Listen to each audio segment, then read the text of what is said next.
तिकडच्या झाडाखाली मला फार आवडते. कंटाळा आला आता इथे बसून. तिथे मला गार वारा वाहतो. इथे माश्या फार घोंगावतात. त्रास होतोय मला. मी हा असाच अशक्त नाईलाजाने इथे बसलोय.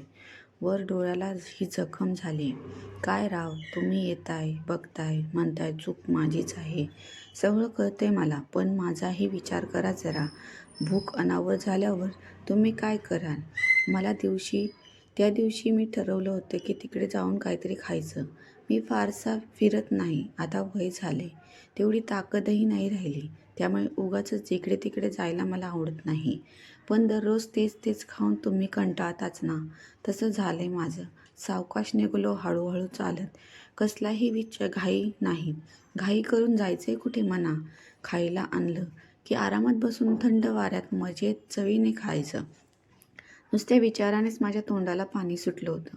काय खायचं हे नेमकी नव्हतं ठरलं. म्हटलं बघू काहीतरी मिळेलच. याआधी मी माझ्या आईबरोबर 1-2 वेळा तिकडे गेलो होतो. त्यामुळे अगदीच अनोळखी ठिकाणी जात होतो अशातला भाग नाही. मला गर्दी अजिबात आवडत नाही.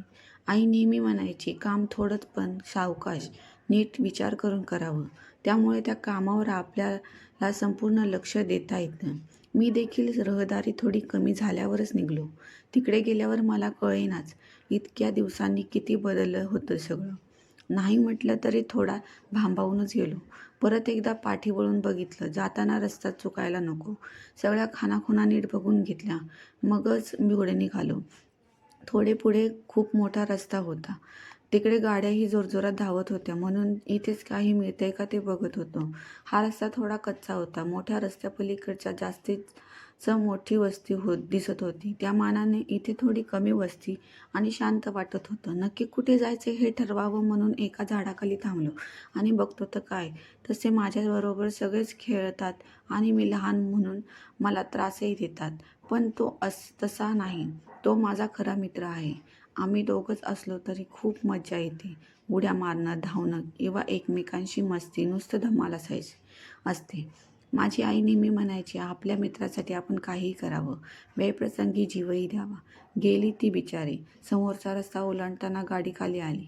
त्या दृष्टीने गाडी थांबवलीच नाही. आता मी एकटाच असतो दिवसभर इकडे तिकडे करत. संध्याकाळी मात्र मित्रांबरोबर खेळायचं हे ठरलेलं आहे. मग रात्रीचं जेवण त्यांच्याकडेच. तुम्हाला सांगतो, मला आवडणारी कोंबडी मासेही मिळतात. पण तो आणि त्याची आई, बाबांनी तिघंच आहेत. तिघंही माझे लाड करतात. तो दिवस नेहमीसारखाच. आम्ही भरपूर खेळलो. दोघंही खूप दमलो. अंधार केव्हा पडला कळलंच नाही.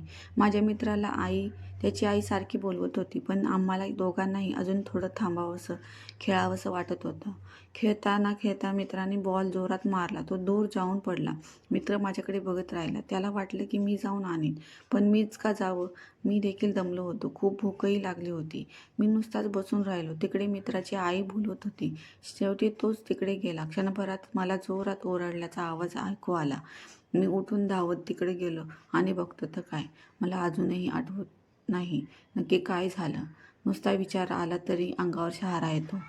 आई म्हणते की मी बेशुद्ध पडलो होतो. देवाच्या कृपेनेच वाचलो. मी आईला म्हणालो, देवाची कृपा कशी? तिथे तर माझा बडी धावून आला मदतीसाठी. त्यावर तिचं म्हणणं आहे की देवाने त्याची तशी बुद्धी दिली. पण माझा बडी वाचेल ना? त्याचा हॉस्पिटलमध्ये घेऊन गेलेत. त्याच्या पोटाला खूप जखम झाली आहे म्हणे. मी इथे आईच्या मांडीवर डोकं ठेवून झोपलोय. खूप भूक लागली, पण आईने इथून उठून जाऊ नये म्हणून गप्प बसलोय. आता आई माझ्याजवळ हवी बस. खरंच ती किती वेळ मला बोलवत होती. मी तिचं ऐकायला हवं होतं. हे सगळं घडलंच नसतं. खरं तर आज मी किती आनंदात होतो. शेवटचा पेपर झाला. दिवाळीची सुट्टी सुरू झाली. चांगले 2 आठवडे पेनला जाणार आजी आजोबांकडे म्हणून मी खुश. यावेळी बडीलाही न्यायचं म्हणून आईला आधीच सांगून ठेवलं होतं. त्याच्याबरोबर खेळताना खूप दमलो. आता अंधारही लवकर पडतो म्हणून आईसारखी बोलवत होती. पण 8ही वाजलेत नव्हते म्हणून आम्ही खेळतच राहिलो. आता खेळ संपवावा म्हणून मी बॉलला जोरात एक किक मारली.